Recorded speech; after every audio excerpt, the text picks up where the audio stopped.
The world did not end with a bang, nor did it perish in a whimper. It drowned in the mist.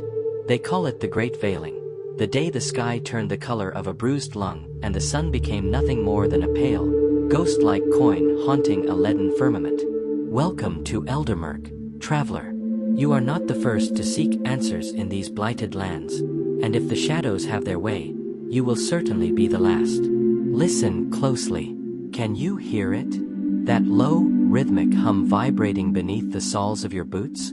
That is the heartbeat of the Iron Veil, the ancient, rusting machinery that supposedly keeps the last of humanity breathing. But machinery requires oil, and oil is a luxury long forgotten. Here, in the ruins of what once was a gleaming empire of brass and steam, we trade in something far more precious: memory, scrap, and blood. The story begins in the northern outskirts of the Hollow District, a place where the fog is so thick you can taste the copper on your tongue. It was a place where the rain didn't fall, it stained. It was here that Silas, a scavenger whose eyes had seen too many sunsets and not enough dawns, moved through the wreckage of a collapsed clock tower. Silas wasn't looking for salvation, he was looking for a specific type of spark plug, a heavy-duty thermal igniter for a generator that had been dead since the reign of the last Iron King. His survival depended on it. In the murk, if your lights go out, you don't just lose your sight, you lose your existence. The things that dwell in the deep mist do not hunt by scent or sound, they hunt by the warmth of a beating heart. Silas stepped over a heap of calcified gears, his heavy boots crunching on the remains of a civilization that had forgotten how to dream. His respirator hissed with every breath, a rhythmic, mechanical rasp that felt like the only sign of life in a dead world. He adjusted his brass-rimmed goggles, wiping away the grime that threatened to blind him. The air here was ionized, crackling with the static of old, leaking batteries and forgotten power lines. Suddenly, the static changed. It wasn't the random pop of background radiation anymore. It was a melody. A girl, barely 10 years old, was sitting perfectly still in the middle of a radioactive crater, singing a song that hadn't been heard for 300 years. Her voice was silver, cutting through the leaden silence of the murk like a razor through silk. Silas froze. In Eldermurk, anything that sounds beautiful is usually a deadly lure. The predators here, the shriekers and the stalkers, don't just use claws, they use echoes of the past to draw the desperate closer. He gripped the hilt of his rusted pipe wrench, his knuckles turning white under his fingerless gloves. Little bird, where is your nest?" the girl sang. Her dress was tattered, made of a fabric that seemed to shimmer with a faint, bioluminescent glow. "Who are you?" Silas growled, his voice sounding like grinding stones. He didn't lower his wrench. He knew better. The girl didn't turn around. She was staring at a pile of scrap metal that looked suspiciously like a ribcage made of polished chrome and intricate pistons. "The clock is ticking, Silas," she whispered. Her voice didn't carry through the air, it seemed to vibrate directly inside his skull. "But the gears are stuck in the marrow. The great machine is thirsty, and the oil has turned to dust." How did she know his name? Silas took a step back, his heart hammering against his ribs. The air around the girl began to shimmer. Not the shimmer of heat, but the distortion of reality itself, like a reflection in a cracked mirror. This was the bleed, the phenomenon where the murk becomes so dense that time and space begin to fray at the edges. "I don't play games, kid," Silas said, his voice trembling despite his best efforts. "This sector is restricted. The Sentinels, the Iron Veil's enforcers, will be here within the hour. If you want to live, you move. Now." The girl finally turned. Her eyes weren't eyes at all. They were two glowing vacuum tubes, flickering with a dying, amber light. Thin copper wires ran like veins beneath the translucent skin of her neck. She wasn't human. She was a remnant, a biological machine from the old era, a relic of the age when men tried to become gods and ended up becoming scrap metal. "The Iron Veil is failing, Silas," she said, her amber eyes pulsing with a frantic rhythm. "The fog isn't just outside anymore. It's getting into the lungs of the great machine. It's getting into your lungs, too. Can't you feel the rust growing in your chest?" Silas coughed, a harsh metallic sound that tasted of blood. He knew she was right. Every scavenger knew the iron lung was inevitable. But they didn't talk about it. You just worked until you seized up, and then you became part of the scrap heap. What do you want from me? Silas asked, lowering his wrench slightly. I don't want anything, she replied, standing up with a fluid, mechanical grace. I am a messenger. Or perhaps, I am the message itself. Look down, scavenger. The path was never ahead of you. It was always beneath you. As she spoke, the ground beneath the crater began to groan. A massive, rusted hatch, hidden beneath layers of ash and decades of debris, started to grind open. The sound was deafening, the shriek of metal on metal that hadn't moved in centuries. A blast of pressurized air erupted from the opening, smelling of ozone, ancient lavender, and something Silas could only describe as the smell of a sunny day. It was a scent so foreign to Eldermurk that it made his head spin. The blueprints for the sun are down there, the girl said, pointing into the dark abyss of the hatch. And the scrappers are already coming for them. They heard the seal break. They always hear. Far off in the distance, a long, mournful siren began to wail. It was the sound of the High Spires signaling a breach. The sentinels were coming. But closer than the sirens, Silas heard something worse.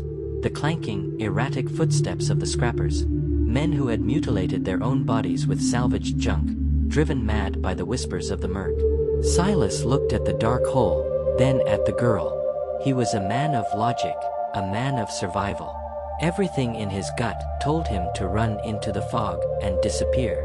But the girl's vacuum tube eyes held a spark of something Silas hadn't felt in years: hope. And in Eldermurk, hope was the most dangerous drug of all. If we go down there, there's no coming back, Silas said, adjusting his breathing mask. There is no back to go to, Silas, she said. The world you know is a dying ember.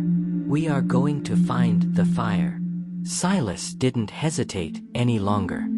He stepped onto the rusted ladder of the hatch and began his descent into the unknown. The girl followed, her glow illuminating the damp, weeping walls of the shaft.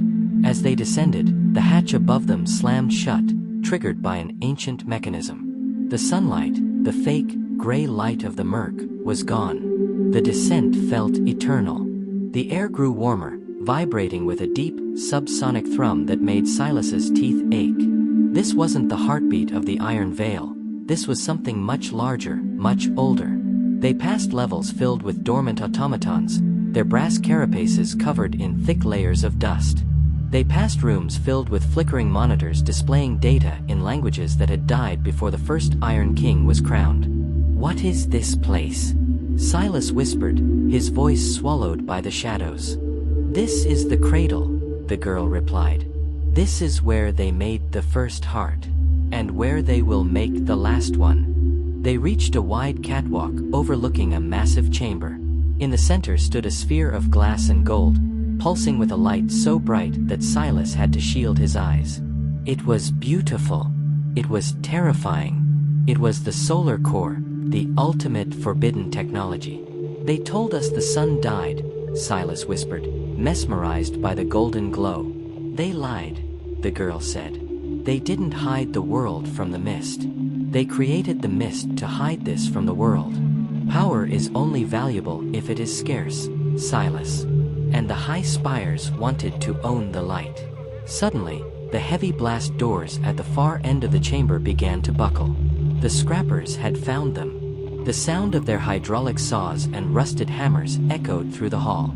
Silas gripped his cinderbolt, a makeshift crossbow that fired heated tungsten rods, and leveled it at the door. He looked at the girl, who was now standing by a control console, her fingers moving like lightning across the ancient keys. How long? Silas asked. Long enough for a stand, she said, her amber eyes turning a fierce, brilliant red. Protect the core, Silas. If it breaks, Eldermurk becomes a tomb. If we save it, it becomes a garden. The doors burst open. A horde of scrappers, their bodies a chaotic mess of flesh and rusted iron, poured into the room. Their leader, a massive brute with a steam-powered axe, let out a mechanical roar. Silas took a deep breath, the ionized air burning his throat. He had spent his life scavenging for the past. Now, for the first time, he was fighting for the future. He pulled the trigger of his cinderbolt, and the first tungsten rod hissed through the air, trailing a line of white fire. The war for the light had begun in the heart of the darkness. And Eldermurk was watching, its mists swirling with anticipation. Silas knew that by the time this night ended, the iron veil would either be shattered or tightened into a noose around the neck of the world. For the dawn, Silas yelled, a cry that hadn't been heard in the hollow district for generations. The girl's voice joined his, not in a scream, but in a command that shook the very foundations of the chamber. The solar core flared, its golden light expanding, pushing back the shadows, promising a day that Eldermurk was not yet ready to face. The chamber erupted into a symphony of clashing metal and ionized heat. Silas stood his ground on the narrow catwalk, his cinderbolt barking like a cornered beast. Each tungsten rod he fired left a searing trail of white light in the gloomy air, finding the chinks in the scrappers' makeshift armor. These weren't just men anymore, they were walking junk heaps, their humanity long since surrendered to the relentless hunger for spare parts. "Keep working that console," Silas roared over the deafening hiss of steam and the screech of grinding gears. The girl didn't look back. Her fingers were a blur, dancing across the ancient, tactile interface. The copper wiring beneath her skin was glowing so fiercely now that she looked like an ethereal blueprint. "The security protocols are ancient, Silas. They were written in the logic of the old gods. I have to convince the system that we aren't the infection, we are the cure." A massive scrapper, his right arm replaced by a hydraulic crushing claw, lunged at Silas.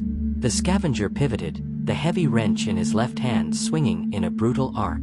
It connected with the creature's iron mask with a sickening clang, sending sparks flying into the mist. But the scrapper didn't fall. It didn't even flinch.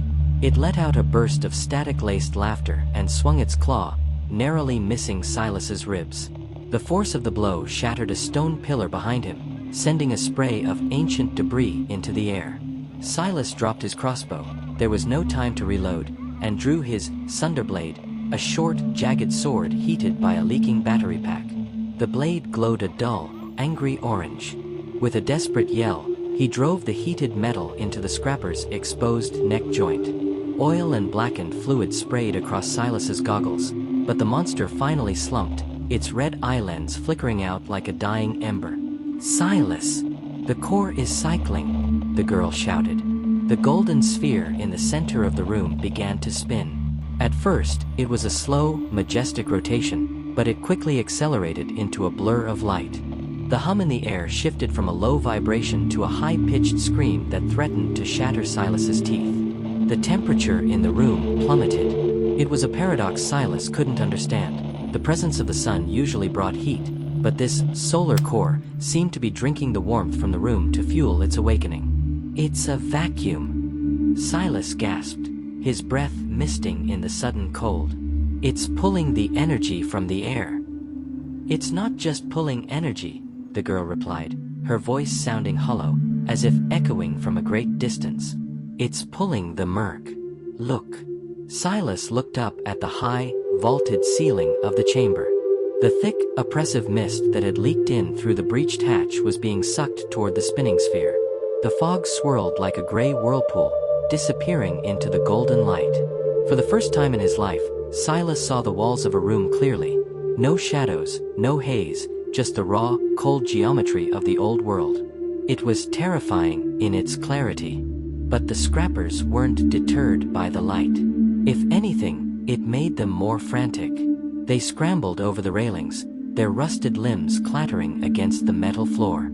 More were coming, dozens of them, crawling out of the ventilation shafts like metal insects. "I can't hold them all," Silas yelled, his Sunderblade dimming as the battery began to fail. He was exhausted. Every muscle ached, and his lungs felt like they were filled with wet ash. "You don't have to," the girl cried. She slammed her palm onto a final, glowing rune on the console. Emergency venting initiated. A series of heavy, pressurized valves around the perimeter of the room blew open with the force of 1,000 cannons. But it wasn't air that came out, it was a wave of pure, concentrated ultraviolet light. To Silas, shielded by his high-grade scavenger goggles, it was a blinding flash. To the scrappers, whose eyes, organic or mechanical, had been calibrated for the dim, sickly light of the murk for generations, it was a death sentence. The creatures let out a collective, ear-piercing shriek. Their sensors overloaded, their rusted carapaces began to smoke, and they fell back into the shadows, clutching their blinded heads. The brute with the steam axe stumbled blindly over the edge of the catwalk, disappearing into the dark abyss below with a fading mechanical roar. Silence returned to the chamber, broken only by the frantic spinning of the core and the heavy, ragged breathing of Silas. He slumped against the console, his hands shaking. Is it over?" he asked, wiping the black oil from his goggles. "No," the girl said, her amber eyes dimming back to a soft glow. "We've only woken up the house. Now, we have to meet the master."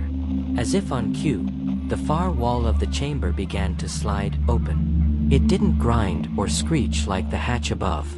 It moved with a silent, terrifying precision that spoke of a machine that was still perfectly maintained. Beyond the wall lay a bridge of solid light, spanning a gap over a sea of molten brass. And at the end of that bridge stood a figure that made Silas's blood turn to ice. It was a sentinel, but not like the clunky, rusted ones that patrolled the hollow district. This one was tall, slender, and plated in polished white porcelain. It had no face, only a single vertical slit that glowed with a cold, blue light. In its hand, it held a staff that hummed with the power of a lightning bolt. "The warden," the girl whispered, her voice trembling for the first time. "The last guardian of the Iron Veil." The warden stepped onto the bridge of light. Its movements were not mechanical, they were liquid, predatory. It didn't speak, but a voice echoed through the chamber, a voice that sounded like 1,000 clockwork bells ringing in unison. "Scavenger. Remnant. You have disturbed the equilibrium. The mist is the mercy of the Iron King. The light is a fire that consumes the unworthy. Relinquish the core, and your transition to scrap will be painless." Silas stood up, leaning heavily on his wrench. He looked at the girl, then at the golden sphere that held the promise of a world without fog. He thought of the thousands of people living in the hollow district, coughing up their lungs in the gray dark, never knowing the warmth of a real sun. "The Iron King is a ghost," Silas spat, his voice regaining its strength. "And his mercy is a slow death. We're taking the core." The warden raised its staff. The air around the blue slit on its head began to crackle. "Then you have chosen the fire. Silas, get behind the core," the girl yelled. "The warden can't fire at us if the sphere is in the way. It's programmed to protect the light above all else." They scrambled behind the spinning golden globe just as a bolt of blue energy slammed into the floor where they had been standing, vaporizing the metal instantly. The warden paused, its cold, faceless head tilting as it calculated the tactical problem. "We need a plan," Silas whispered, his mind racing. "I can't kill that thing with a wrench and a dying blade." "The core isn't just a battery, Silas," the girl said, her hand resting on the glass casing of the sphere. "It's an engine. If we can reverse the polarity of the containment field, it won't just pull the mist, it will push. It will create a shockwave of pure light that will short-circuit every machine in this sector, including the warden. And us?" Silas asked. The girl looked at him, her vacuum tube eyes flickering with a sad, amber light. "You have your lead-line suit. It might protect you. But I am made of the very circuits this light will destroy." Silas froze. He looked at the small, mechanical girl who had become his only companion in this nightmare. "There has to be another way. I didn't come down here to watch you burn out." "Silas," she said, her voice soft, "I was built to bring the dawn. A lamp doesn't complain when the oil runs out, it just does its job until the room is bright. That is my purpose. Yours is to carry the core to the surface." The warden began to move again, circling the core with terrifying speed, looking for an angle to strike.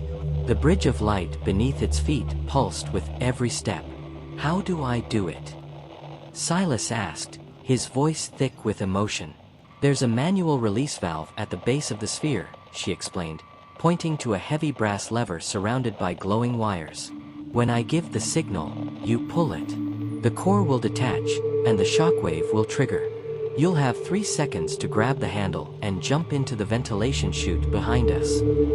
And you. I'll stay here to stabilize the field.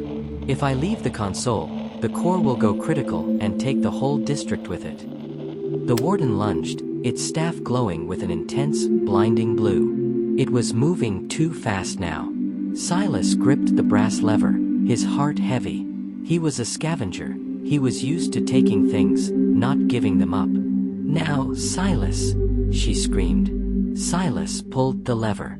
The world turned white. A roar like a collapsing mountain filled his ears. He felt a wave of heat so intense it felt cold, followed by a shockwave that lifted him off his feet. He saw the warden shatter like a porcelain vase hit by a sledgehammer, its blue light extinguished in a roar of gold. He saw the girl standing by the console, her silhouette fading into the brilliance, her amber eyes the last thing to vanish. "Remember the sun," her voice echoed in his mind, a silver melody in the golden fire.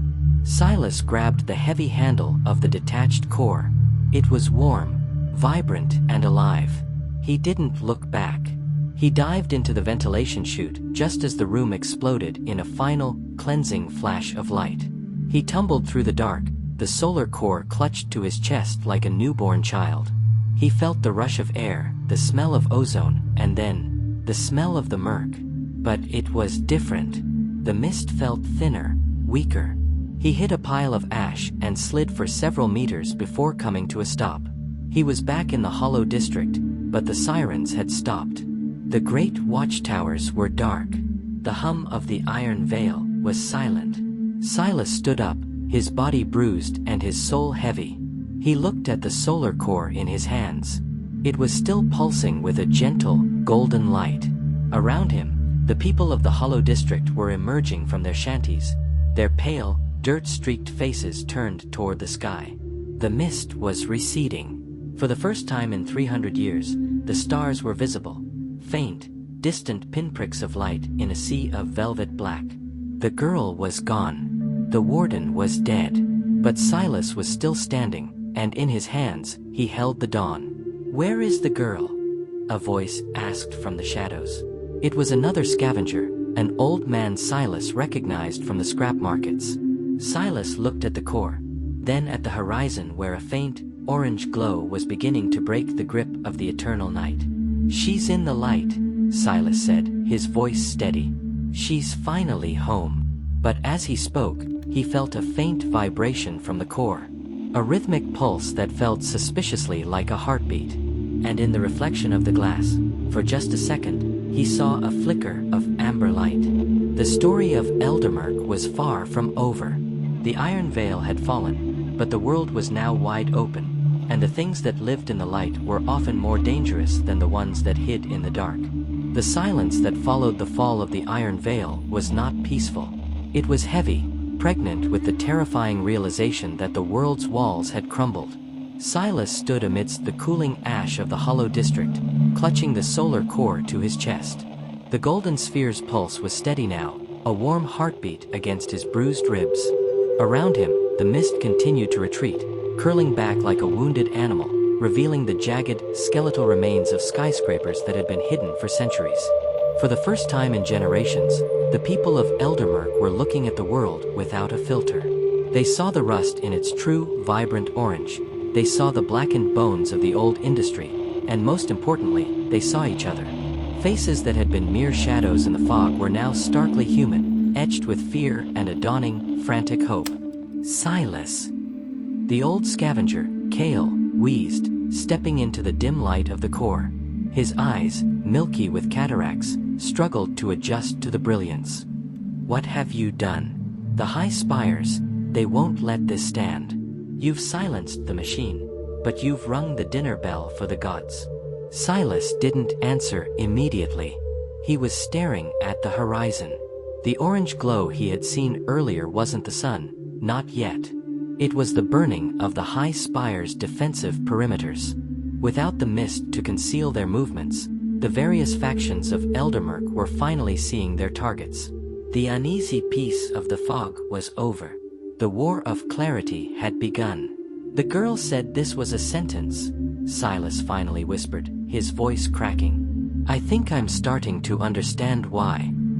A sudden, sharp whistle pierced the air, the sound of an incoming projectile. Silas dove behind a rusted hull of a ground tank just as a flare of green phosphor erupted 50 yards away. The green cloaks, the fanatical militia of the mid-tier districts, were already moving. They worshipped the old technology, and to them, the solar core wasn't a source of life. It was a holy relic that belonged in their temple of gears. They're coming for it, Kale, Silas said, checking his cinderbolt.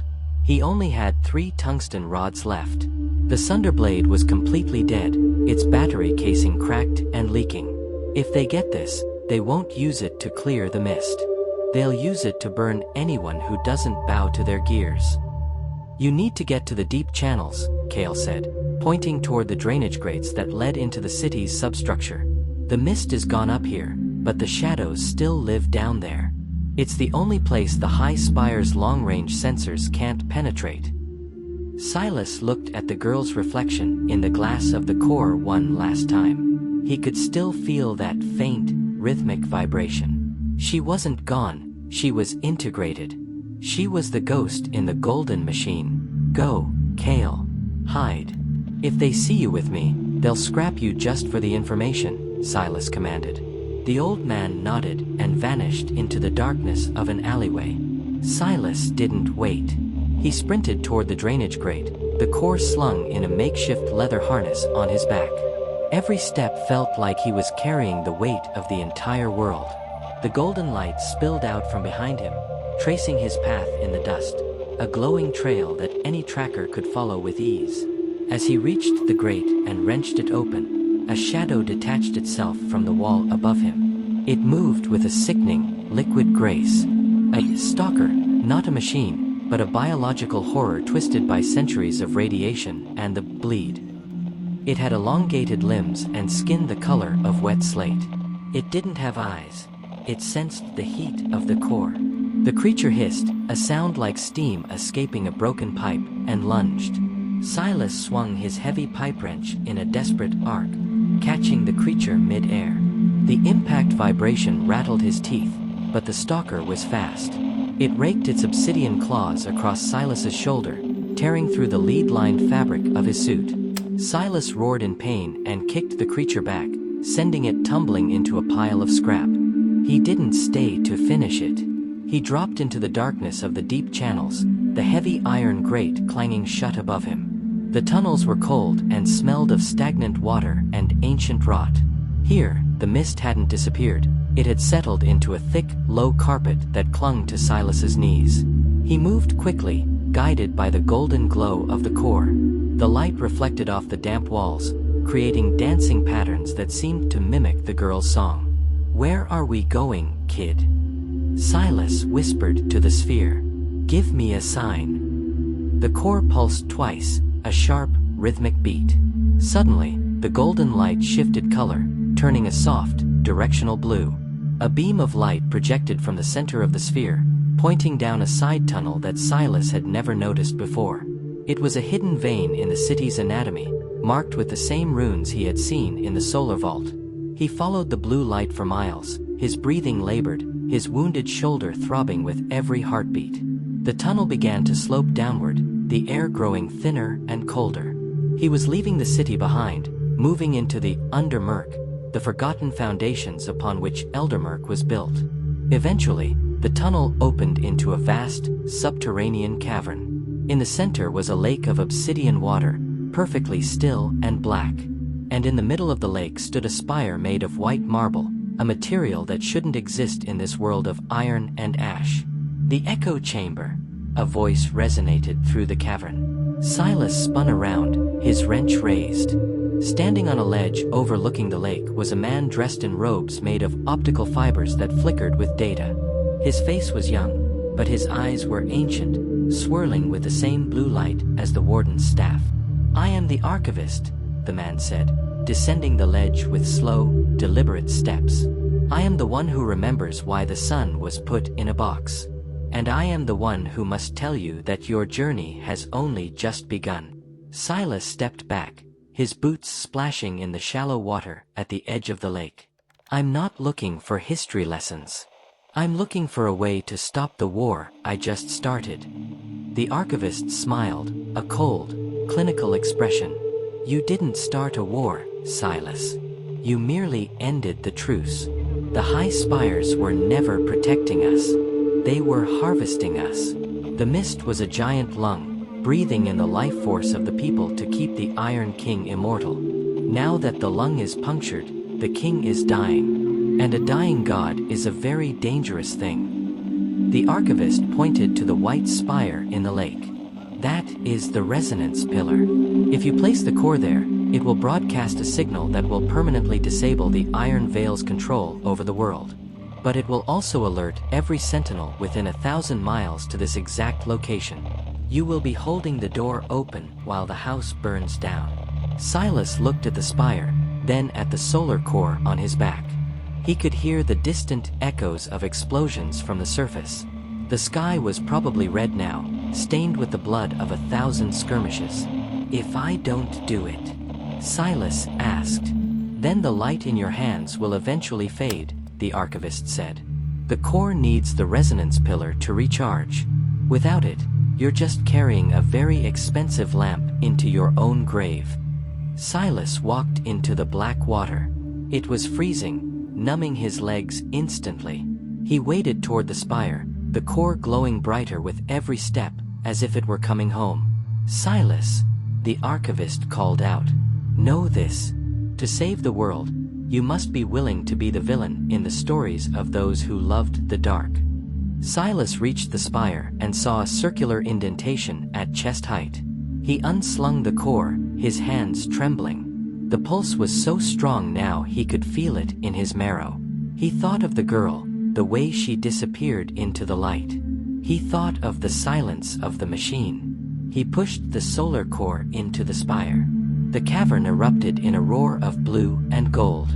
A pillar of pure energy shot upward, piercing through the ceiling of the cavern, through the layers of the Eldermurk, through the hollow district, and straight into the sky. On the surface, the retreating mists were suddenly incinerated. The sky didn't turn blue, it turned a brilliant, blinding white. Every screen, every monitor, and every mechanical eye in Eldermurk flickered and died. The Iron Veil wasn't just falling, it was being erased. But as the signal broadcasted, Silas heard another sound. A rhythmic, heavy thumping coming from the tunnel he had just exited. The ground shook. "They're here," the archivist said, his optical robes glowing a frantic red. "The king's personal guard. The Porcelain Legion." From the darkness of the tunnel, 100 white, faceless sentinels emerged, their blue slits glowing with murderous intent. They didn't move like the warden, they moved in perfect, terrifying unison, like a single organism. Silas picked up his wrench and stood in front of the spire. He was exhausted, wounded, and outnumbered. But for the first time in his life, he wasn't scavenging for the past. He was guarding the light of the future. "Come on then," Silas whispered, a grim smile touching his lips. "I've got all day." As the first rank of the Porcelain Legion stepped into the water, the solar core within the spire began to sing. It wasn't the girl's song anymore. It was a battle hymn. The echo chamber was no longer a place of quiet reflection. It had become a cathedral of impending slaughter. The white light from the resonance pillar reflected off the polished porcelain carapaces of the Legion, making them look like a wave of spectral ghosts rising from the black water. Silas stood at the base of the pillar, his boots submerged in the freezing lake, feeling the raw vibration of the solar core humming against his spine. "The resonance is building, Silas," the archivist shouted from his ledge, his voice struggling to compete with the roaring energy of the beam. "You only need to hold them for 3 minutes. If they touch the pillar before the cycle completes, The feedback will vaporize this entire sector. 3 minutes. Silas grunted, tightening the grip on his rusted wrench. In this place, 3 minutes is a lifetime. The Porcelain Legion didn't charge with a chaotic roar. They moved with a terrifying, silent synchronization. The first rank raised their silver lances, and a web of blue electricity crackled between them. With a collective step, they surged forward. Silas didn't wait for them to reach him. He knew that in a defensive fight against a hive mind, momentum was his only ally. He lunged forward, splashing through the obsidian water. He targeted the lead sentinel. As the silver lance thrust toward his chest, Silas spun, letting the electricity hiss past his shoulder, and brought his heavy wrench down on the sentinel's neck joint. The porcelain shattered with a sound like breaking fine china, revealing a complex web of glowing blue filaments beneath. The sentinel stumbled, its internal processors shrieking in static, and Silas used its falling body as a shield against the next wave of lances. He was a whirlwind of desperate violence. Every blow he struck was fueled by years of suppressed rage against the machine that had choked his world. He broke limbs, shattered faceless masks, and ripped out glowing wiring with his bare, grease-stained hands. But for every sentinel he disabled, 2 more stepped into its place. They were relentless, cold, and utterly without fear. 1 minute, the archivist yelled. Silas felt a sharp sting in his side. A silver lance had grazed his ribs, the electrical discharge smelling of burnt fabric and seared flesh. He gasped, his vision blurring for a second. He was losing ground. The Legion was forcing him back toward the pillar, their numerical advantage slowly crushing his resistance. Suddenly, the solar core within the pillar changed its tune. The battle hymn grew deeper, more guttural. The golden light began to pulse in a rhythmic pattern. Short, short, long. Silas! Look out! From the shadows of the ceiling, something massive dropped into the water between Silas and the Legion. It was a Hulk-class scrapper, a behemoth of rusted iron and steam pipes that Silas had encountered once before in the scrap heaps. But this one was different. Its eyes didn't glow red, they glowed with a familiar, soft amber light. The Remnant, Silas whispered, his heart leaping. The Hulk didn't speak. It let out a blast of pressurized steam from its back vents and swung a massive, wrecking ball fist into the front rank of the Porcelain Legion. Sentinels flew through the air like discarded toys, their porcelain bodies disintegrating against the cavern walls. The girl's consciousness, somehow fragmented and uploaded into the station's defense network, had seized control of a dormant industrial unit. She was back in the fight. 30 seconds. The Legion, sensing the threat of the Hulk, redirected their focus. They swarmed the massive machine, their lances sparking as they sought out its hydraulic lines. The Hulk roared, a sound of grinding metal, and swept its arms in wide, crushing arcs, protecting Silas and the pillar with a wall of iron. Silas saw his opening. He climbed onto the base of the resonance pillar, reaching for the manual calibration dial that was glowing red. It was hot, burning through his gloves, but he didn't let go. He turned the dial, aligning the last of the energy seals. Now!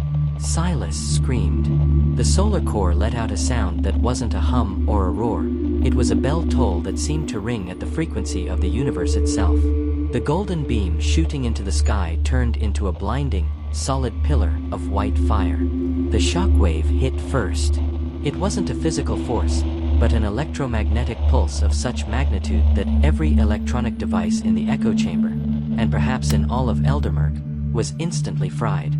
The Porcelain Legion froze mid-motion, their blue lights flickering once and then going dark forever. They stood like statues in the water, a silent army of broken dolls. The Hulk-class scrapper also shuddered. Its amber eyes dimmed, and it slumped forward, its heavy iron limbs creating a final protective barrier around Silas. Silence returned, but it was a different kind of silence. It was the silence of a vacuum. Silas slumped against the white marble of the pillar, his breath coming in ragged gasps. He looked at the archivist, who was staring at his own optical robes. The fibers were dark, the data had stopped flowing. The man looked older now, more human, stripped of his technological shroud. "It's done," the archivist said, his voice echoing in the stillness. "The Iron Veil is gone. Not just the mist, Silas. The control. The king's reach has been severed." Silas climbed down from the pillar and walked over to the slumped hulk. He placed a hand on its cold, rusted head. "Are you still in there, kid?" A faint, barely audible click came from the machine's internal speakers. Then, a whisper, so soft it could have been the wind. "Look up."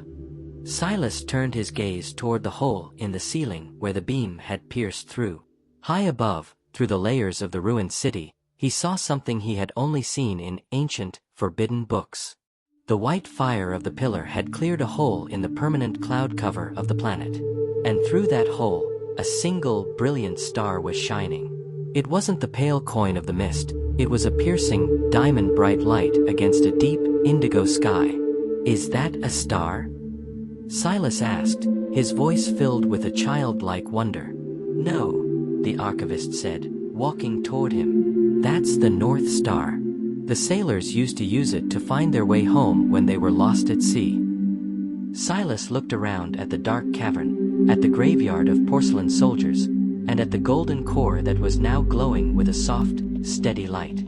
They were still miles underground. They were still surrounded by enemies. The High Spires were likely in chaos, and the various factions would soon be fighting over the scraps of the old world. "We're a long way from home," Silas said, picking up his wrench. "True," the archivist agreed. "But for the first time in 3 centuries, we know which way to walk." As they prepared to leave the echo chamber, Silas felt a warmth in his pocket. He reached in and pulled out a small, copper gear he had scavenged years ago.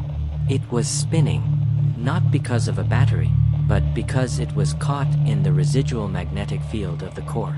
It was a small thing, a tiny sign of life in a world of rust, but to Silas, it was everything. He tucked it back into his pocket, looked at the silent hulk one last time, and stepped into the tunnel. The mist was gone. The dawn was coming. And Silas, the scavenger of Eldermurk, was ready to see what the light would reveal. The ascent from the echo chamber felt like crawling out of a tomb into a world that had forgotten how to be lived in. Silas and the archivist climbed the long spiral staircases of the service shafts, their shadows stretched thin by the fading golden glow of the solar core. When they finally reached the upper grates and pushed them open, the air that hit Silas's face wasn't the metallic, stagnant soup of the murk. It was sharp. It was cold. It was thin.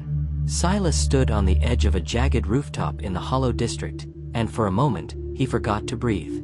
The mist was gone. Truly gone. In its place was a vast, terrifying clarity. Beneath the pale, pre-dawn light, Eldermurk lay revealed like a flayed corpse. He saw the tangled web of the city, the rusted veins of elevated trains, the skeletal ribs of skyscrapers, and the deep, dark scars of the industrial pits. But far beyond the city limits, where everyone assumed the world ended in a cliff of gray fog, there was nothing. Just a vast, salt-bleached desert of white dust, stretching toward an infinite horizon. "It's empty," Silas whispered, his voice stolen by the wind. "There are no forests, no oceans, just bone." "The Iron Veil didn't just hide the city from the world," the archivist said, his voice heavy with ancient sorrow. "It hid the fact that there was no world left to hide. We were living in a terrarium of our own decay, Silas. The High Spires kept the mist thick so we wouldn't see the wasteland we created. But the silence of the wasteland was quickly broken. Now that the electrical hum of the veil had ceased, the sounds of the city became visceral. From the lower levels of the hollow district, screams echoed, not of pain, but of confusion. People were wandering out into the streets, shielding their eyes from the agonizing brightness of the open sky. To a population that had spent 3 centuries in a gray womb, the stars were needles and the moon was a blinding blade. "Look!" The archivist pointed toward the High Spires. The massive towers of the elite, which had always looked like divine pillars in the mist, now looked like what they really were, gilded cages. But they weren't silent.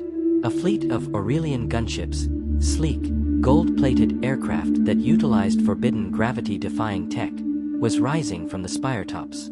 They weren't heading for the desert. They were descending toward the hollow district. "They're coming to reclaim the core," Silas said, tightening the straps of his harness. "The Iron King doesn't care about the world being a desert. He just wants his battery back." "We can't stay here," the archivist said, looking around frantically. "The open sky makes us targets. In the mist, we were invisible. Now, we are ants on a white sheet." They scrambled down a fire escape, the rusted iron groaning under their weight. As they reached the street level, they saw the first wave of the disoriented. Hundreds of citizens were kneeling in the dirt, clawing at their eyes, sobbing as the unfiltered light of the moon burned their retinas. It was a mass trauma, the birth of a new era through a collective blinding. "Get up!" Silas shouted at a man huddled near a trash heap. "The gunships are coming. You need to find cover." The man looked up, his eyes red and weeping. "The sky, it's so big, Silas. It's going to fall on us. Put it back. Please, put the fog back." Silas felt a pang of guilt that tasted like copper. He had given them the truth, but the truth was a weight they weren't built to carry. He pushed past the crowds, heading for the Iron Graveyard, a massive canyon of discarded machinery where the shadows were still deep enough to hide in. As they entered the graveyard, a low, pulsing thrum filled the air. A shadow larger than a building swept over them. An Aurelian gunship hovered just 100 feet above, its spotlights sweeping the wreckage with surgical precision. "Split up," Silas hissed. "They want the core. If we're together, we're a bigger signal. Meet me at the great gear in the center of the yard," the archivist shouted before disappearing behind a mountain of rusted pistons. Silas ducked into the hollowed-out hull of an ancient freighter ship. He pressed his back against the cold, flaking metal, holding his breath. The spotlight passed over his hiding spot, the light so intense it bled through the gaps in the hull like liquid fire. The core on his back began to vibrate again. It was a low-frequency hum, a warning. "They are close." "I know, kid," Silas whispered to the sphere. "I know." Suddenly, the roof of the freighter was ripped away with a shriek of tearing metal. A collector, a specialized unit of the High Spires designed for retrieving valuable assets, descended from the gunship on a tether of silver wire. It was a lithe, multi-limbed machine, covered in sensors and gripping tools. It didn't have weapons, it had magnets and grapples. Silas didn't wait for it to land. He fired his last tungsten rod from his cinderbolt. The rod struck the collector's main sensor array, causing it to spin wildly, its magnets firing sporadically and pulling scrap metal toward it like a chaotic metal vortex. Silas scrambled out of the freighter just as the ship began to collapse under the magnetic pull. He ran deeper into the graveyard, his boots sliding on the oil-slicked ground. He could see the great gear ahead, a massive vertical cogwheel from a forgotten industrial age that stood 50 feet high. He reached the gear and found the archivist waiting, but he wasn't alone. A woman stood there, dressed in the tattered remains of a High Spire military uniform. Her skin was a patchwork of scars and silver implants, and she held a high-frequency vibroblade that hummed with a deadly energy. "Commander Vane," the archivist said, his voice trembling. She was the one who led the purges in the low districts 10 years ago. They huddled beneath the shadow of the overhanging bough, the shade providing a meager but vital relief from the blistering light. Silas leaned against a rusted bulkhead, his eyes closing for a moment. But as the silence of the desert settled over them, he heard it, a faint, rhythmic scratching sound coming from deep within the buried hull. He opened his eyes and gripped his wrench. "We aren't alone." The archivist froze. "The scrappers wouldn't follow us this far. They can't survive without the hum of the city." "It's not a scrapper," Silas whispered. From the dark recesses of the hold, a creature emerged. It was small, no larger than a fox, but its body was covered in a thick, crystalline carapace that mimicked the texture of the salt. It had 6 legs that moved with a delicate, clicking precision, and instead of eyes, it had a series of vibrating whiskers that sensed the air. "A salt strider," the archivist breathed. his eyes wide with fascination. They were thought to be extinct. They survive by absorbing the trace minerals from the salt and the moisture from the morning dew. Silas, look. It's not afraid. The creature skittered toward them, its whiskers twitching. It stopped just inches from the solar core and tilted its head. Then, to Silas's amazement, it let out a low, melodic hum, a sound that perfectly matched the frequency of the core. It's a resonance eater, Silas realized. It's not here for us. It's here for the light. The strider nudged the sphere with its crystal nose, and for a second, the core flared with a soft, blue light. The creature seemed to shiver with delight, its carapace glowing with a faint phosphorescence. It then turned toward the mouth of the wreck and beckoned them with a clicking sound. "I think it wants us to follow," the archivist said. "Follow it where?" "Further into the oven," Silas asked skeptically. "These creatures know the hidden paths, Silas. If it can sense the core, it might know where the core is trying to go." They followed the salt strider out of the wreck. Instead of heading back onto the flat plains, the creature led them along a series of low-lying ridges that Silas realized were actually the tops of a buried highway system. The salt had covered the roads, but the structures beneath provided a more stable path than the shifting flats. As the sun began to dip toward the horizon, painting the white desert in shades of bruised purple and burning gold, the salt strider stopped at the entrance to a massive, circular depression in the ground. It looked like a crater, but its sides were too perfectly sloped. "An old communication array," the archivist noted. "A satellite dish the size of a village." In the center of the dish, sheltered from the winds, sat a small camp. A single tattered tent made of silver foil fabric was pitched next to a solar still. And sitting by a small, flameless heater was a figure dressed in heavy, sand-colored robes. The figure didn't turn around as they approached. "The hum of the city is gone," a woman's voice said, clear and steady. "I felt the vibration through the salt 6 hours ago. I assume you are the ones responsible for the silence." Silas stepped forward, his hand on his wrench. "We didn't come to cause trouble. We're just passing through." The woman stood up and turned. She was old, her skin like parchment and her eyes a piercing, artificial blue, the same blue as the archivist's robes. She wore a necklace made of broken vacuum tubes and copper wiring. "I am Elara," she said, "the last of the seers of the Veil. I was cast out of the High Spires 40 years ago for predicting exactly what you have done. You have broken the king's mirror, Scavenger. But you haven't seen the face behind it yet." "We saw the wasteland," Silas said. "We saw the salt." Elara laughed, a dry, rattling sound.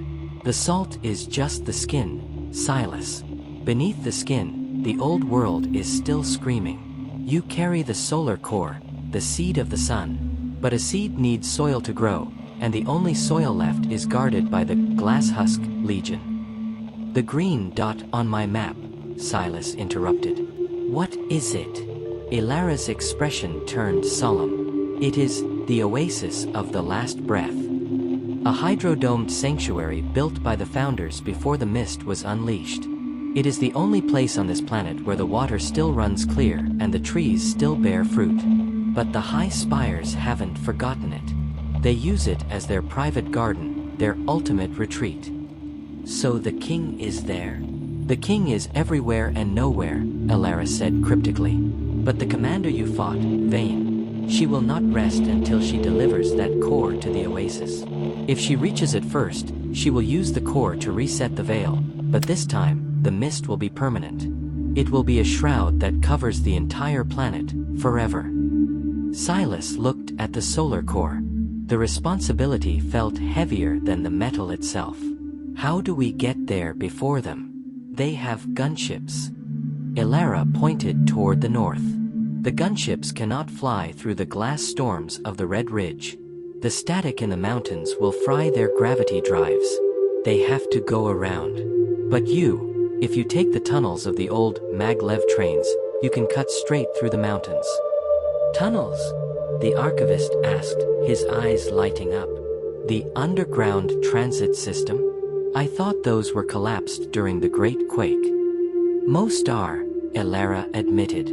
But the strider you followed, it knows the vents. It can lead you to the Silver Gate. But be warned, Silas. The tunnels are not empty. The things that were left behind when the world turned to salt have had 300 years to get hungry.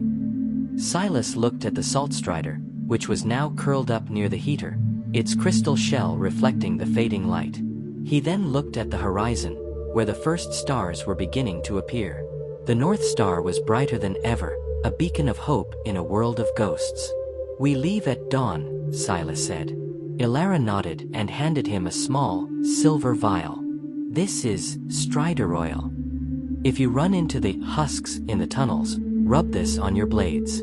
It disrupts their sensory nodes. It's the only edge you'll have." That night, Silas lay awake in the silver tent, listening to the wind howling across the satellite dish. He thought about the girl, the way she had sacrificed herself to wake the world. He felt the core's heartbeat against his back, a constant reminder that he wasn't just a scavenger anymore. He was a gardener in a world of dust. As he finally drifted into a fitful sleep, he heard a sound. Not the wind, but a distant, mechanical rhythmic thumping. It was far away, but it was getting closer. The hunt was still on. The High Spires were tracking the resonance, and the salt desert was too flat to hide in for long.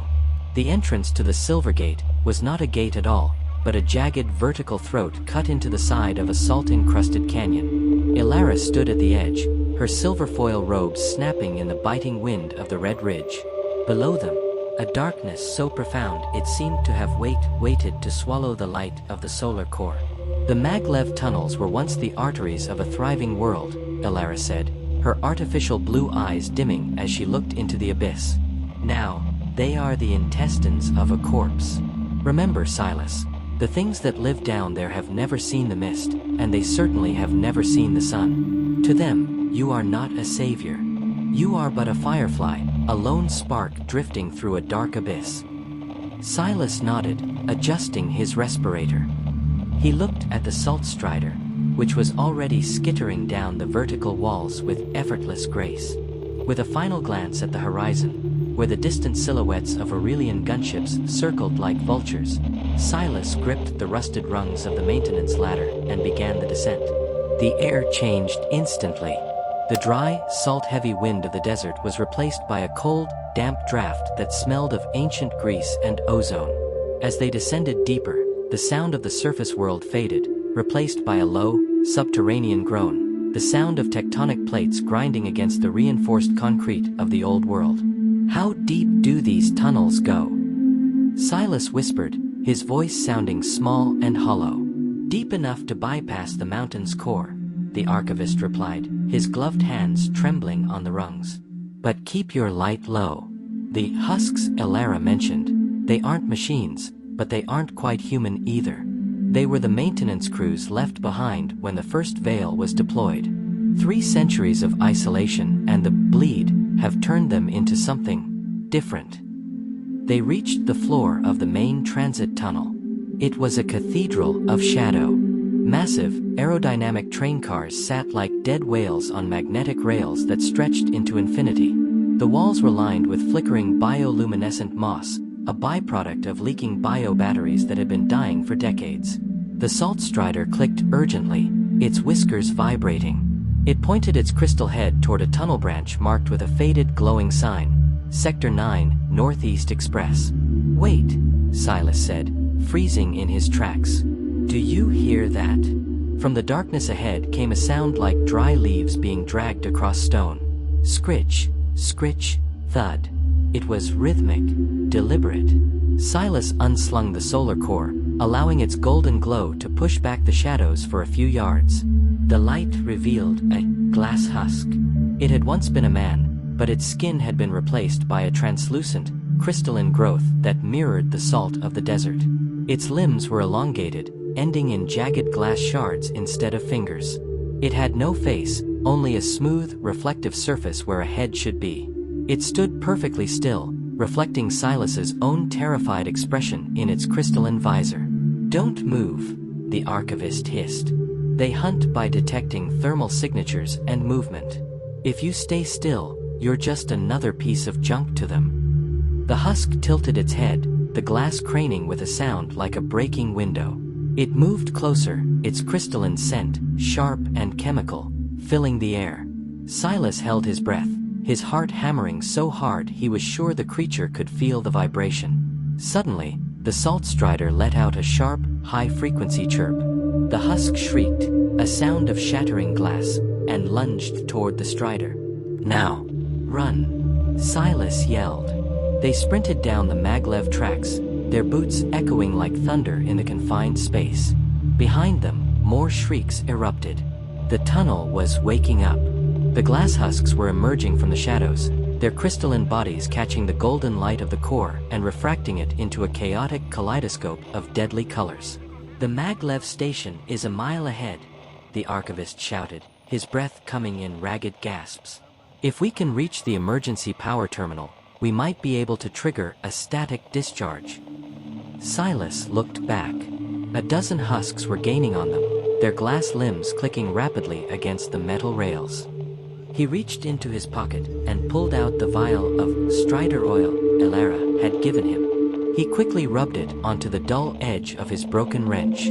As the closest husk leaped, Silas swung. The wrench didn't just hit the creature, the oil seemed to ignite upon contact with the glass.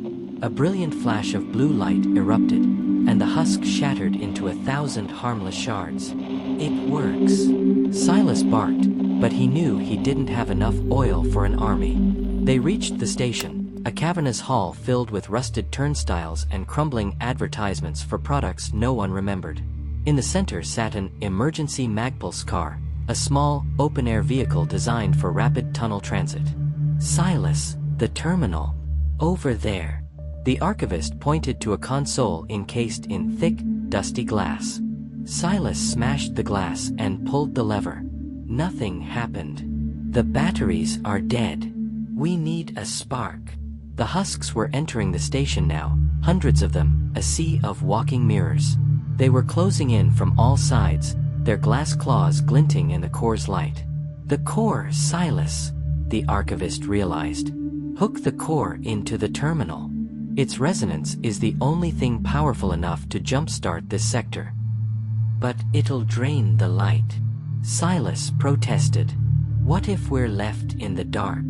If we don't, we're dead anyway." Silas unslung the solar core and pressed it against the terminal's input port. For a heartbeat, there was silence. Then, the core roared. A massive surge of golden energy flowed from the sphere into the station's ancient wiring. The lights in the station flickered to life, not the sickly green of the moss, but a warm, brilliant white. The maglev rails began to hum with a powerful magnetic field. The static discharge was so intense that the approaching husks began to vibrate and crack, their crystalline structures unable to handle the sudden influx of energy. "Get in the car," Silas yelled, grabbing the core. The sphere felt hot, its light dimmed to a faint ember. They jumped into the Magpulse car just as the rails ignited with a blue glow. With a violent jolt, the car surged forward, accelerating from 0 to 100 miles per hour in seconds. The station blurred into a streak of white light, and the husks were left behind, their glass shrieks fading into the distance.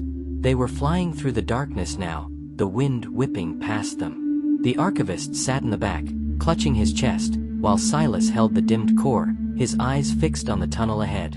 "We did it," the archivist gasped. "We're through the mountains." "At a cost," Silas said, looking at the sphere. The core was quiet now. Its heartbeat was so faint he could barely feel it. He had spent its energy to save their lives, but the Oasis was still a long way off. The tunnel began to slope upward. The air grew warmer, and the scent of damp earth began to replace the smell of ozone. They were approaching the end of the line.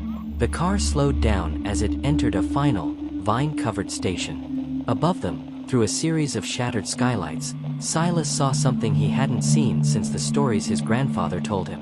Green. Real, vibrant, living green. The vines hanging from the ceiling weren't rusted wires, they were ivy. The water dripping from the walls wasn't oil, it was rain. "We're here," Silas whispered. "The oasis of the last breath." But as the car came to a stop, Silas noticed something else. The vines weren't just growing, they were being cultivated. And standing on the platform, waiting for them, was not a monster or a machine, but a man in a clean white suit, holding a silver tray with 2 glasses of clear, cold water. "Welcome, Mr. Silas," the man said with a polite bow. "The king has been expecting you for tea." The transition was jarring. One moment, Silas was a scavenger covered in the grime of 1,000 rusted years, and the next, he was standing in a station that smelled of jasmine and damp soil. The man in the white suit, a butler unit, so lifelike it could have passed for human if not for the faint, rhythmic ticking of its ceramic heart, remained motionless, the silver tray as steady as the marble floor beneath its feet. "Tea." Silas spat the word out like it was a curse. He gripped his broken wrench, his knuckles white.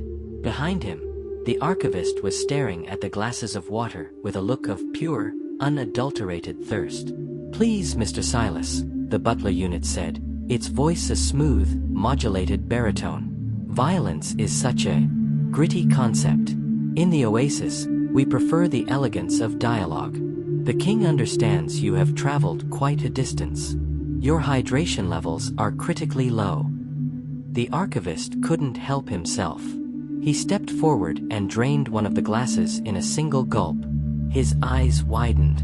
It's not recycled," he whispered, his voice trembling. "It's pure. It's sweet." Silas didn't move. He looked at the solar core in his harness. It was still dim, a dull ember in the face of this overwhelming luxury. He then looked past the butler unit, into the Oasis itself. It was a nightmare of perfection. A massive hydrodome stretched over a valley of lush, emerald-green hills. A river of crystalline water snaked through the center, feeding trees laden with fruits Silas had only seen in blurred, ancient photographs. There were no clouds here, only a soft, artificial golden light that mimicked a perpetual spring afternoon. But the beauty felt hollow. There was no wind, no birdsong, only the distant, omnipresent hum of the life support systems. "Lead the way," Silas growled, pushing past the butler unit. "I want to see the face of the man who owns the sun while the rest of the world chokes on its own lungs." They were led through a path of white gravel toward a palace of glass and silver that sat at the highest point of the valley. As they walked, Silas noticed the gardeners. They were humans, but they moved with a strange, glassy-eyed detachment, their hands pruning the vines with a precision that was too perfect to be natural. They wore silver collars that pulsed with a faint, blue light. "The collars," Silas whispered to the archivist. "They aren't workers. They're processors." "The High Spires don't just harvest the mist, Silas," the archivist replied, his voice low and grim. "They harvest the will. In a world with limited resources, the ultimate luxury is a servant who never complains." They reached the grand hall of the palace. The doors swung open silently, revealing a room filled with artifacts of the old world, paintings of oceans, statues of long-forgotten heroes, and a massive, functioning clock that ticked with a thunderous resonance. At the far end, sitting in a chair carved from a single block of mahogany, was the king. He wasn't the monster Silas had imagined. He was an old man, thin and frail, with skin as translucent as fine parchment. He was hooked up to a series of tubes that pumped the same golden liquid Silas had seen in the solar vault. "Silas," the king whispered, his voice like the rustle of dry leaves. "You have been a very disruptive element. You have broken the veil, scattered my guards, and brought the heart of my empire into my very parlor. I should be angry, but mostly, I am curious." "Curious about what?" Silas asked, standing in the center of the hall, his boots staining the pristine carpet with the salt of the desert. "About why you think the truth is better than a comfortable lie," the king said, gesturing to the lush valley outside the windows. "Look at this. This is humanity's legacy. We saved the best of ourselves. The mist, it was a necessary quarantine. The world outside is dead, Silas. It has been dead for centuries. Why force the cattle to see the bones of their ancestors?" "It wasn't a quarantine," Silas countered. "It was a harvest. You used the mist to keep them weak, to keep them dependent. You stole their sky so they would never think to look up. The king chuckled, a dry, rattling sound. And what did you give them instead? A desert? A sun that burns their eyes? You haven't freed them, Silas. You've just changed the nature of their suffering. He leaned forward, his eyes, pale and clouded, fixing on the solar core. But you have done me a great service. You see, the solar core in your hands is the only thing that can restart the great machine. The Oasis is failing. The water is turning bitter. The trees are dying. I needed someone with the desperate fire of a scavenger to find the core and bring it home. And you did it. You were my most efficient courier. Silas felt a cold dread settle in his stomach. He looked at the core, then at the king. I didn't bring this for you. Of course you did, the king said, snapping his fingers. From the shadows behind the throne, Commander Vane stepped out. She was no longer covered in the grime of the iron graveyard. She was repaired, her cybernetic limbs gleaming, her scarred face hidden behind a new, silver mask. She held a device that looked like a localized magnetic tether. The girl, the Remnant, Silas whispered. She sacrificed herself to stop you. She was a piece of software, Silas, Vane said, her voice a cold, modulated rasp. And like all software, she had a back door. We didn't destroy her, we simply reprioritized her. Vane held up a small, amber crystal. Inside, a tiny, flickering light was pulsing in a familiar rhythm. Silas's heart skipped a beat. It was the girl's core, her consciousness, trapped in a digital prison. Hand over the solar core, the king commanded, his voice suddenly cold and sharp. And I will let you and your friend live out the rest of your days in the Oasis. You can have the water, the fruit, the clean air. You can forget the desert. You can forget the rust. Or, you can refuse, and I will erase the girl from the system forever. She will not just be dead. She will never have existed. Silas looked at the archivist. The old man was looking at the fruit on a nearby table, his eyes filled with a desperate longing for comfort. Then Silas looked at the amber crystal in Vane's hand. He was a scavenger. He knew the value of a trade. But he also knew that some things weren't meant to be bartered. The mist is gone, Silas said, his voice quiet but steady. And the thing about light is that once people see it, you can't convince them they're still in the dark. He reached for the solar core, but he didn't unhook the harness. Instead, he gripped the manual override he had used in the echo chamber. Silas, wait, the archivist shouted. The king is right about one thing, Silas said, looking the old man in the eyes. This is the heart of the Empire, and if you want to kill an empire, you don't fight the guards. You stop the heart. Silas didn't hand the core over. He slammed his fist into the sphere's glass casing, using the last of his strength to crack the containment field. The solar core didn't explode. It didn't release a shockwave. Instead, it began to bleed. The golden energy flowed out of the crack like liquid fire, but instead of burning Silas, it began to seep into the floor, into the walls, and into the very soil of the Oasis. What are you doing? The king shrieked, struggling to stand. I'm giving the light back to the earth, Silas said. If the Oasis is the only place with life, then the Oasis is the problem. This energy doesn't belong in your palace. It belongs in the desert.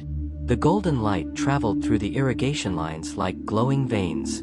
Silas could see the trees outside beginning to flare with a brilliant radiance. The silver collars on the gardeners began to spark and fall off. The artificial sun in the dome flickered and died, replaced by the raw, powerful glow of the core's dying energy. The hydro dome began to crack. Not from an explosion, but from the pressure of the energy wanting to be free. The girl is the key. Silas yelled at Vane. If you want to save your palace, you need her to stabilize the field. Connect her. Vane, panicking as the systems around her began to overload, slammed the amber crystal into the central console. For a second, the palace was silent. Then, The girl's voice, silver, melodic, and triumphant, filled the room. The gears are unstuck, Silas. The marrow is clean. The energy didn't just stay in the valley. It surged through the maglev tunnels, back through the Red Ridge, and out into the salt desert. The golden fire began to react with the minerals in the salt, causing a chain reaction. Outside the dome, the white desert was no longer silent. The salt was beginning to melt, revealing the dormant seeds of a world that had been waiting for 3 centuries for a single powerful surge of life. The king slumped back into his throne, his life support tubes glowing with a light that was too strong for his fragile body.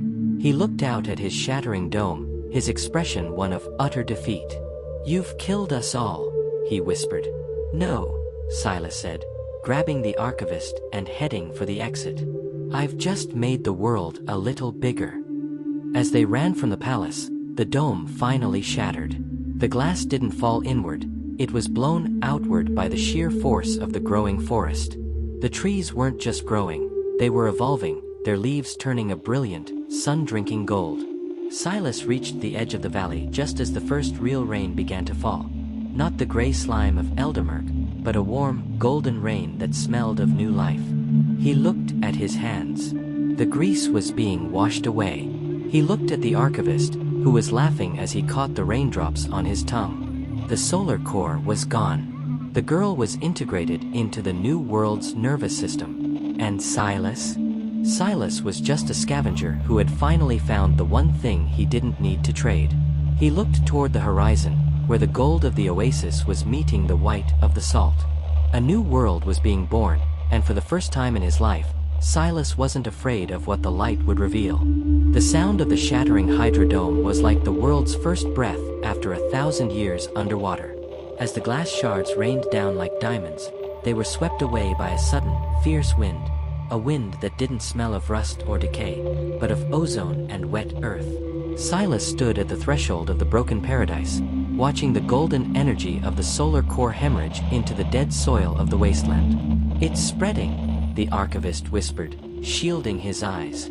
"The resonance isn't just killing the machines, it's rewriting the chemistry of the salt." Beneath their feet, the white crust of the desert was no longer static. The golden liquid fire flowing from the palace had reached the subterranean aquifers. Where the light touched the salt, the minerals began to crack and dissolve, turning into a rich, dark loam. It was an ecological explosion, a century of evolution compressed into seconds. Vines as thick as Silas's torso erupted from the cracks, their leaves unfurling with the sound of snapping canvas. But the death of the old world was not without its final, desperate gasps. Inside the palace, the king's life support system had turned into a pyre. The golden fluid in his tubes was glowing with a critical intensity. Commander Vane, however, was not finished. She emerged from the smoke of the throne room, her silver mask cracked, revealing a face of scarred metal and raw fury. In her hand, she clutched a recall trigger, a device that could still command the dormant Porcelain Legion if she could reach the main broadcast tower at the edge of the valley. "You think you've won, Scavenger?" Vane screamed over the roar of the growing forest. "You've turned the world into a jungle, but the king's law is written in the blood of the machines. If I cannot have the Oasis, I will turn the new world into a slaughterhouse." "She's heading for the spire," the archivist yelled, pointing toward the obsidian needle that pierced the top of the valley. "If she broadcasts the wake-up signal, every deactivated sentinel from here to the Hollow District will rise.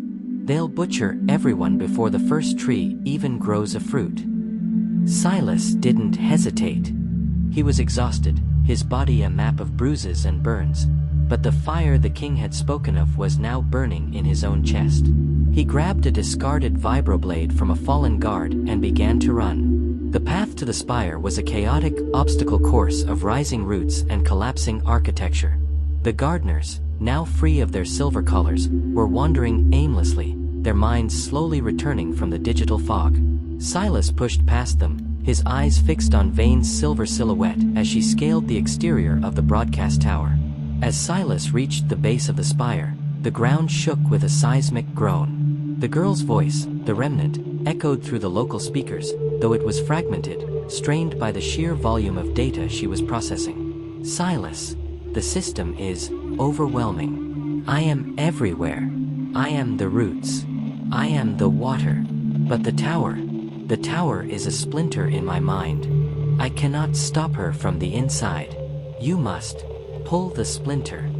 I'm on it, kid, Silas shouted. He began to climb the service ladder, the wind whipping his hair. The higher he climbed, the more he could see of the global transformation. The golden-green tide was rushing outward from the Oasis, a massive ring of life expanding across the salt desert. In the distance, the jagged peaks of the Red Ridge were already being swallowed by a sea of emerald moss. Vane reached the top platform first. She slammed the recall trigger into the primary slot. The spire began to hum with a sickly blue light, the color of the Iron Veil, the color of the old nightmare. The Legion is mine, Vane cried, her hand hovering over the execute button. Silas lunged onto the platform, his vibroblade humming. The Legion belongs to the scrap heap, Vane. Just like you. They clashed in a shower of sparks. Vane moved with the precision of a combat AI, her movements optimized for lethality. Silas fought with the desperate, unpredictable rhythm of a man who had nothing left to lose. He parried her strikes, the heat of the blades singeing the air between them. Why do you fight for a world that doesn't exist? Vane hissed, her metal fingers catching Silas's wrist. You're a scavenger, Silas. You were born in the dark. You should love the cold. I spent my life digging through the trash of better men. Silas roared, breaking her grip and slamming his shoulder into her chest. I'm done looking for the past. I'm looking at the dawn. He kicked the recall trigger, sending it sliding toward the edge of the platform. Vane dived for it, but Silas was faster. He didn't grab the device. He drove his vibroblade directly into the spire's central power core. The feedback was instantaneous. A surge of golden energy from the roots below met the blue energy of the tower in a violent collision. The spire buckled. Vane screamed as the blue light she tried to control turned into a cage of static, pinning her against the railing. Silas! The archivist's voice came from the ground below. The tower is going down. Get out of there. The spire began to tilt, the white marble cracking as the massive trees below pushed upward, claiming the space for themselves. Silas looked at Vane. Her mask had fallen off, and for the first time, he saw her eyes. They weren't just lenses, there was a flicker of human terror behind the glass. The king. She whispered, her systems failing. What happens to the law? The law is buried, Silas said. He didn't save her, but he didn't kill her either. He turned and leaped from the platform, aiming for a massive, leafy canopy of a soul tree 30 feet below. He crashed through the golden leaves, the soft, vibrant foliage breaking his fall. He tumbled to the ground, gasping for air, the taste of nectar and rain on his lips. Above him, the spire collapsed with a thunderous crash, the obsidian needle shattering into 1,000 pieces of harmless glass. The blue light died. The recall signal was never sent. Silas stood up, leaning against the warm bark of a tree that hadn't existed 10 minutes ago. The archivist ran to him, his face streaked with tears and dirt. We did it, the old man sobbed. Look, Silas. Look at the horizon. The sun, the true, magnificent sun, was now fully above the horizon. The salt desert was gone. In its place was a golden savanna, the tall grass swaying in a breeze that carried the scent of 1,000 flowers. The high spires in the distance were no longer gleaming towers of power. They were islands in a sea of green, their foundations being slowly, inevitably dismantled by the patient strength of the roots. The girl's voice returned, clearer now, sounding like a warm breeze through the leaves. The world is awake, Silas. The debt is paid. The mist will never return. Silas looked at his hands. They were scarred, rough, and stained with the grease of a dead era. But for the first time, they were also clean. He looked at the solar core's empty casing, now a silent relic on the ground. What now? The archivist asked, looking at the infinite new world before them. Silas picked up his old, rusted pipe wrench, the only thing he had left from the hollow district. He looked at the golden horizon and felt a strange, quiet peace. "Now," Silas said, a tired smile touching his lips. "We stop scavenging. We start planting." But even as they stood there, celebrating their victory, Silas noticed a strange, rhythmic pulse coming from the ground. It wasn't the hum of the machine, or the song of the girl. It was something else. Deep beneath the new forest, something ancient was stirring, something that had been waiting for the sun to return before it showed its face. The world was green, but it was not yet safe. The silence that followed the collapse of the spire was not the dead silence of the mist. It was the vibrant, humming quiet of a world that had just learned how to breathe. Silas sat on a moss-covered outcropping, watching the last of the Aurelian gunships flicker and fall from the sky like dying embers. Without the High Spires broadcast towers, the machines of the old regime were nothing more than hollow shells of porcelain and brass. The archivist sat beside him, running his fingers through the soil. "Do you feel it, Silas? The ground isn't just dirt anymore. It's a memory. Every seed that's sprouting is a story we thought we had lost." Silas nodded, but his eyes remained fixed on the horizon. The golden savanna of the new world was beautiful, but the rhythmic pulse he had felt earlier was growing stronger. It wasn't a threat of iron or steam. It was the pulse of the Primal Deep, the original life of the planet that had been suppressed for 3 centuries by the Iron Veil. Suddenly, the girl's voice, the Remnant, whispered directly into his mind. It was no longer a mechanical echo, it was the voice of the world itself. "Silas, the transition is complete. The Oasis has merged with the waste. But remember, a world with a sun is a world with shadows. The light has returned, but so has the wild. You are no longer scavengers of the past. You are the guardians of the beginning." As she spoke, the golden grass parted. From the depths of the new forest, figures began to emerge. They weren't the porcelain legion or the glass husks. They were the people of the hollow district. They had walked through the maglev tunnels, followed the golden light, and climbed out of the dark. They stood at the edge of the new forest, their pale skin reddened by the sun, their eyes weeping not from pain, but from the sheer, overwhelming beauty of the green. Kale, the old scavenger with the milky eyes, was among them.